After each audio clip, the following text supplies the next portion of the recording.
Susulan pemecatan Datuk Seri Anwar Ibrahim, Perdana Menteri berkata kebenaran mengenai tindakan kerajaan dan UMNO memecat Datuk Seri Anwar akan terserlah apabila kesnya dibawa ke mahkamah. Kita akan lihat kerana setakat ini mereka masih tidak percaya tentang apa yang kita telah kata. Tetapi akhirnya mungkin apabila diadakan perbicaraan, maka perkara-perkara akan didedah dan mungkin pada ketika itu mereka akan lebih percaya. Dalam perkembangan berkaitan, Perdana Menteri berkata Datuk Ahmad Zahid Hamidi sepatutnya berundur daripada jawatan Ketua Pemuda UMNO. Menurut Datuk Seri Dr. Mahathir, Datuk Zahid sebaliknya enggan berbuat demikian untuk menyalahkan mereka yang menyuruhnya meletakkan jawatan.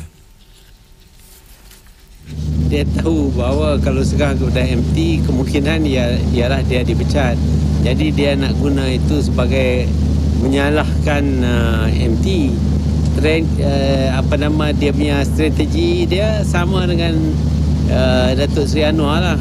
Datuk Seri Anwar sepatutnya undur diri, tapi dia nak suruh kita pecat dia. Dan bila kita pecat dia, dia kata ini adalah sesuatu ketidakadilan.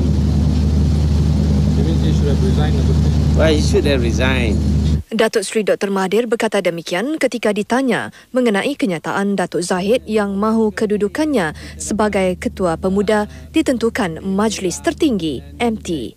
Kebanyakan pemimpin pemuda UMNO mahu Datuk Zahid meletakkan jawatan kerana berpihak kepada Datuk Seri Anwar yang dipecat daripada Kabinet dan parti. Datuk Zahid Khamis lalu menegaskan beliau tidak akan meletakkan jawatan, sebaliknya menyerahkan kepada MT untuk menentukannya.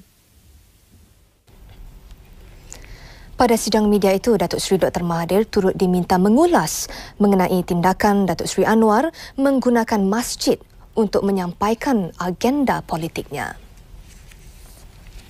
Ya, dulu semasa dia ada dalam kerjaan, dia sendiri berkata bahawa masjid tidak harus diguna untuk kepentingan politik. Tetapi jelas sekali bahawa pendiriannya bukan atas prinsip tetapi atas opportunity.